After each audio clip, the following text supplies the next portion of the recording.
benar, pukulan, teknik, saya rasa kuat semua. Semua itu dari kita sendiri. Dari kita disuruh pukul samsak, kita pukul tembok ya. Kayak dia. Kan kebanyakan banget petinju itu kapalan ya, dari ya. Itu jadi saya sendiri kan latihan, katanya nggak usah lah sampai kapalan gitu. Kan saya pikir buat supaya kuat nih tangannya. Menurut KIB gimana? Betul gak sih kayak nonjok sesuatu nggak pakai kayak hand wrap gitu, glove nggak usah pakai, jadi ngelatih kekuatan tangan gitu Ya, sampai kapalan. kalau saya sih pengalaman saya tidak suka pakai yang kayak begitu. Kita Tapi kan tinju. sakit kan kena pet gitu. Iya, enggak, kalau kita latih saja tangan kita ya kuat, bukan dengan cara harus meninju ini kan benda keras. Iya betul. Kalau kita tinju terus ya impactnya tulang kita ini pasti ada cedera. Oh bukan jadi kuat gitu. Nggak tahu, saya juga nggak tahu, tapi kalau saya sering melakukan hal itu ya kita lihat saja di teori atau mungkin pendapat-pendapat orang-orang ilmuwan tinju atau ahli-ahli tulang, cara menguatkan tulang kepalan dengan meninju kan kalau misalnya ada itu ya kita ikut semua juga. Mungkin itu faktor pengalaman. Kalau HIB sendiri gimana? Kalau saya sendiri saya tidak suka tinju kayak begitu. Karena mungkin orang sering melakukan itu karena faktor pengalamannya dia. Dia sering tinju tinju begini, pohon gitu. ya tinju pohon atau tinju benda yang keras, dia rasa kuat begini. Oh, gimana ya cara menguatkan pukulan atau kuatkan tangan? Oh, saya sering tinju ini karena mungkin dia pengalamannya dia tinju itu terusin. Tapi kalau mungkin ada dalam ilmiah atau dalam orang-orang ahli tulang, oh bagaimana cara menguatkan tangan atau pukulan power dengan tinju berarti kita semua akan ikut. Gitu. Itu mungkin faktor pengalaman, bisa juga kalau faktor orang bagi pengalaman. Kalau HIB sendiri ada gak pernah gak latihan ngepet itu tanpa glove? Oh, Kayak prep nggak pernah ya? Nggak pernah. Bahkan latihan pukul sansak atau padding itu harus pakai hand wrap. Kalau tidak pakai hand wrap saya tidak berani. Cedera ya? Ya. Bahkan juga kadang-kadang kita pakai glove yang 16 yang besar, 16 ohm untuk jaga cederanya kayak gitu. Oh iya kan kita ngomongin glove nih kayak dia. Ada yang gimana ya? Saya sendiri kayak kemarin pakai yang glove yang berbeda gitu. Ada yang empuk ya. Ada yang kayak tipis doang. Ya. Tapi yang tipis kayak bahannya lebih bagus atau apa ya? Kalau Maksudnya lebih kayak keras gitu. Kayak tebalannya itu cuma segini doang. kadang-kadang Kalau KIB sendiri latihan mendingan yang kayak gimana? Glove yang tipis atau yang tebal? kalau saya untuk latihan saya mikir glove misalnya kan ada yang ukurannya 10, 14, 16. Kalau saya lebih suka 16. 16 ya? Yang pertama kan kenyamanan, semakin besar glove tangan kita dari impact benturan-benturan itu terlindungi. Mungkin juga yang kalau terlalu tipis takut juga kadang agak berbahaya. Bapak, saya ngobrol sedikit. Nah, ada agak berbahaya. Oh, bahaya itu ya. Untuk Thomas. Legend iya waktu itu. Oh, jadi bahaya ya. Kalau menurut saya pengalaman saya kalau latihan atau pukul sansak saya jarang menggunakan glove yang tipis. Oh, makin tebal. Tapi kalau di pertandingan kalau boleh tahu peraturannya itu yang tipis apa yang tebal ya? Yang tipis, Yang tipis ya? 8 ounce kalau nggak salah. Kenapa orang latihan pakai yang tebal atau glove yang agak besar? Itu untuk lindungin tangan. Kalau misalnya orang bilang oh latihannya pakai ini, ya kalau kena benturan atau terlalu benturan banyak rentan cedera. Nah, jadi kadang-kadang kita dianjurkan sama pelatih sama ini pakai glove yang bisa melindungi tangan, atau misalnya kita untuk pakai sparring pakai glove 16, tujuannya kita latihan tanding agar sama-sama jaga kenyamanan, Buat tidak musuh juga. cedera, tidak ini, jadi kita pakai yang 16. Tapi kalau untuk latihan nih kalau Hebi ya, kan kita kan juga udah latihan ini kita pergelangan tangan kita nih kayak angkat barbel harusnya kuat kan. Ya. KIB sendiri gimana menurut kayak gitu? Walaupun udah latihan itu tapi tetap kurang cukup aman gitu. Kalau kita dalam program latihan untuk power, Walaupun kita udah latihan kecepatan, otot tangan gitu. kalau kita latihan otot tangan ya kita jangan cuma, maksudnya kita latihan oke, boleh. Oh saya udah latihan, tetapi misalnya persiapan kita sebulan atau 2 bulan, kok cuma latihan sekali? Nah, enggak kuat karena otot itu kan dia cepat berubah, power iya, betul, itu betul. berubah. Jadi kita harus ada program, misalnya sebulan kita mau bertanding, berapa ini sekiannya lama kita latihan power, berapa lama kita latihan fisik, latihan teknik, itu sudah terprogram kan. Ya. Sorry nih kalau kita konsisten kayak Kak Hebi gini latihan gimana? Aman gak sih kalau kita walaupun udah latihan pergelangan tangan? Oh, saya pikir Kayak udah aman. semua kuat gitu. Aman. Aman ya. Yang Yang penting kuatin otot tangan. kalau dengan kita latihan yang benar, belajar yang benar, pukulan, teknik, saya rasa kuat semua. Semua itu dari kita sendiri.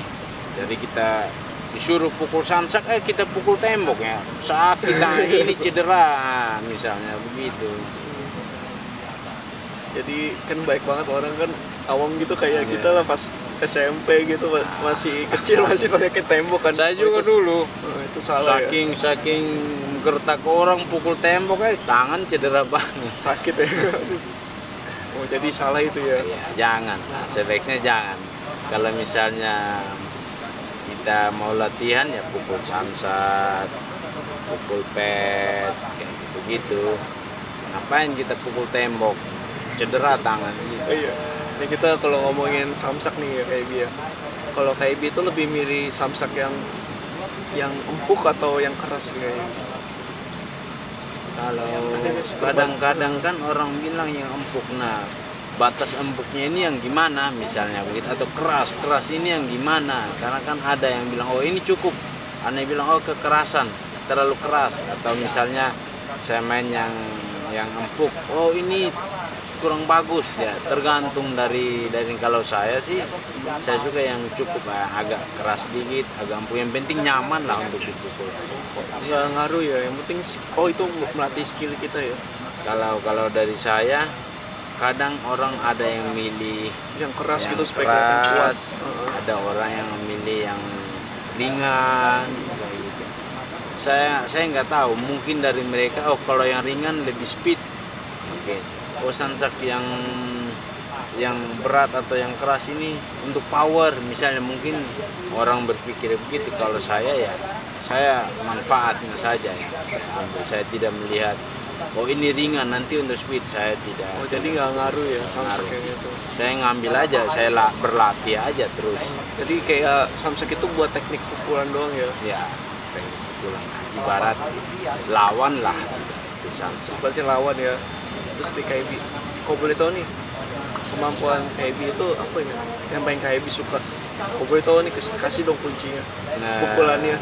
saya suka pukulan pendek, hook sama uppercut. Berarti sering fight-nya yang deket-deket ya. Nah, tidak juga, kadang-kadang pukulan hook dan uppercut itu kesempatan. Jadi kadang-kadang kawin orang dengan hook atau dengan uppercut, karena sasarannya yang saya suka, sasaran dari pukulan itu yang memang berbahaya, di liver, di ulu hati, di rahang. Saya tahu kenapa lawan KIB pada takut ya. Tidak juga. Kayak gini. Terus nggak apa-apa nih ya kita ngomongin. Iya, iya. Jadi lebih yang deket ya. Saya lebih suka pukul, tergantung orang. Ada orang suka pukulan lurus, jab strike.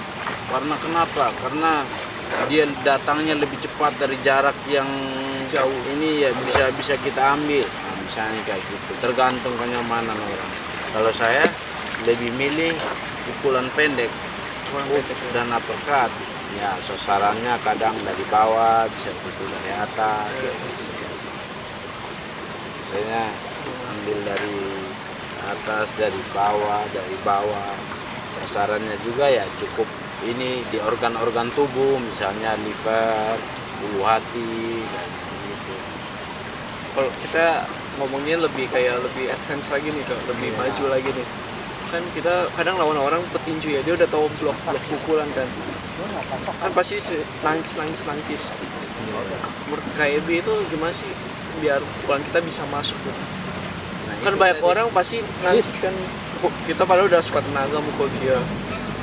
Itu Masih kalau petinju udah tahu. pengalaman saya sih, kita ke kombinasi pukulan, tipuan. Pukulan ya.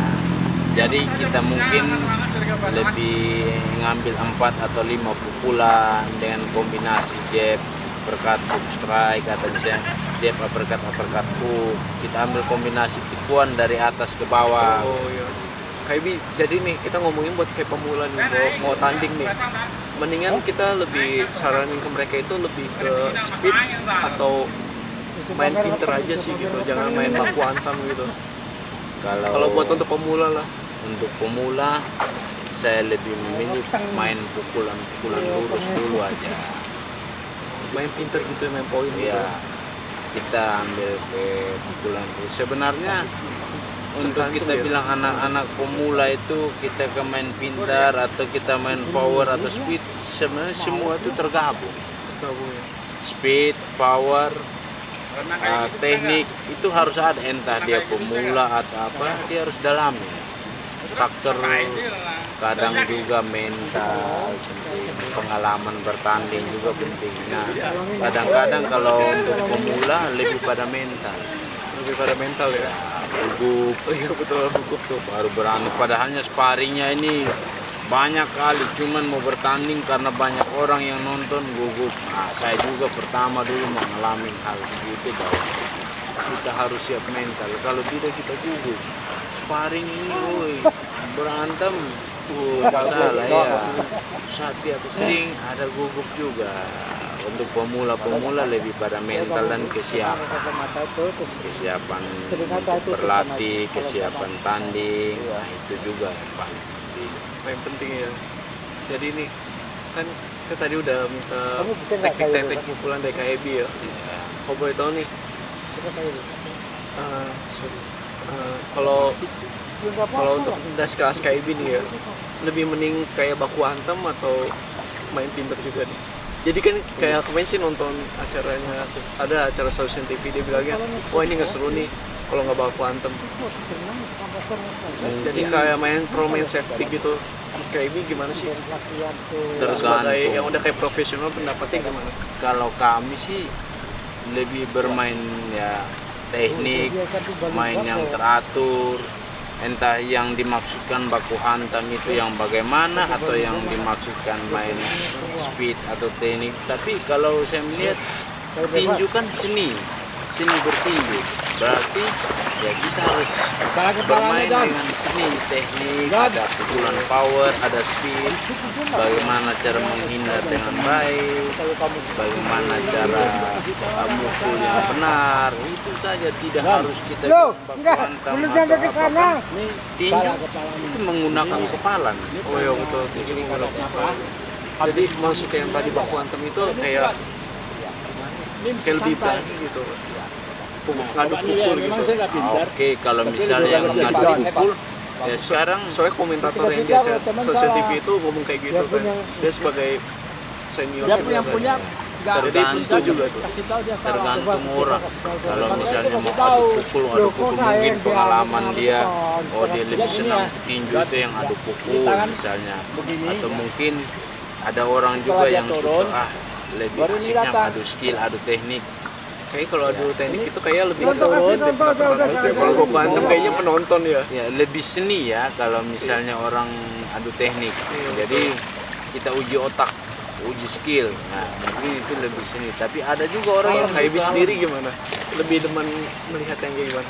Adu skill atau wah ini seru nih kalau main pukul-pukulan. pukul-pukulan suka, adu skill juga suka dua-duanya. Yang penting sukanya menang. Suka benar ya. Jadi thank you banget nih KIB ya udah buat kasih pelajaran buat yang nanti mau jadi atlet juga. Minta maaf ya kalau ada kata-kata yang ini apa. Tergesa-gesa kayak Saya minta maaf. Nah, ini kayak cuman buat itu doang, contoh. Kalian main coba kalem.